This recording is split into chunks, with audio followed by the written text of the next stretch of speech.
Fatigue is a potentially very big problem in aviation. Aviation is a 24-hour operation. We fly at night time, back of the clock, across multiple time zones. The fact that the sun's not up doesn't mean we can't fly. So when people are operating aircraft, maintaining aircraft or controlling aircraft at night or extended periods of time, fatigue, if it occurs to them, can obviously lead them to potentially make errors which can be significant.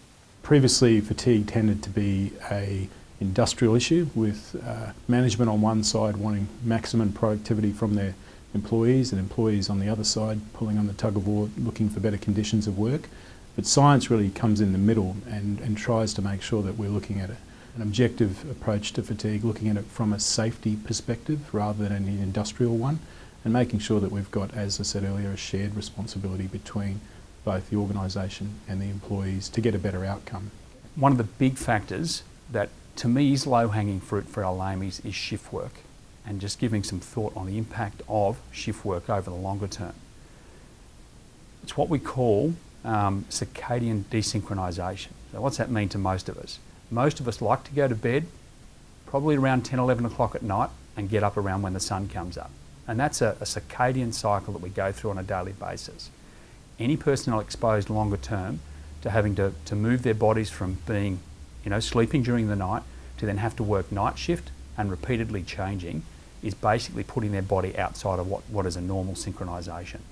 We know for a fact, and this is in consultation recently with NASA and a number of other research reports, there's almost a 40% increase in cardiovascular disease for people that are exposed to those shift changes that lead to that longer term patterns of desynchronisation. Biggest area for maintainers to be and lamies to be careful of when it comes to doing tasks is your actual motor skills to do repetitive skills based, pick up a spanner, turn it, tighten it to a specific setting. You'll be able to do that and you'll get a false sense of security that, well, actually, I know it's 3 o'clock in the morning, I know I've been awake for 16 plus hours, but gee whiz, I seem to be handling this job okay. What you've got to be aware of is you won't realise how your judgment and decision making has been eroded.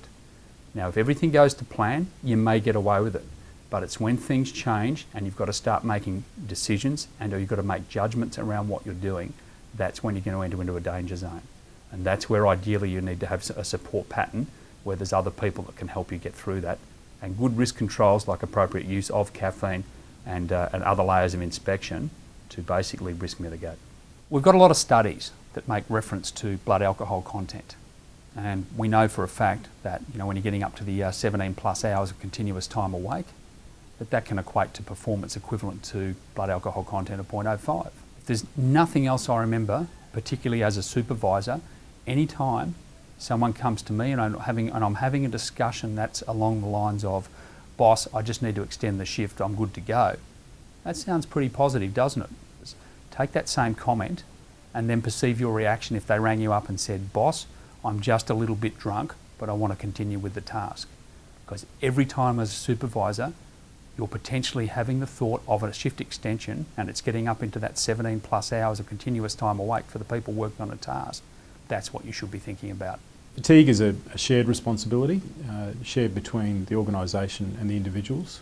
So from an organisational perspective, they need to make sure they're providing a safe and fair roster and making sure they're allowing people adequate time to gain rest and also adequate time to do all the normal social things of life as well, and having some sort of certainty about their roster so they can do some planning. From an individual basis, they need to make sure that they take that opportunity to rest. There are really three main causes of decreased performance in relation to fatigue. Number one is what time of day is it? Number two is how long has it been since you've slept?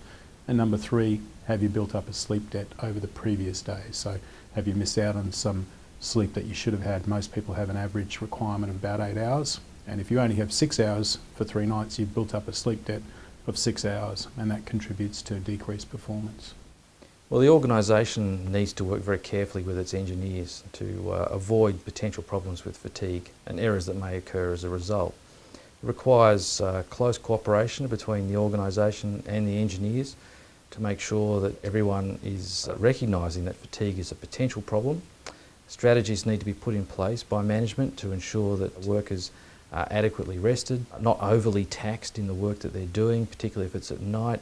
careful planning and organisation, adequate rostering, and a generally supportive environment so that people feel that they can admit to being fatigued when they come to work. All those things can help manage fatigue in a maintenance environment.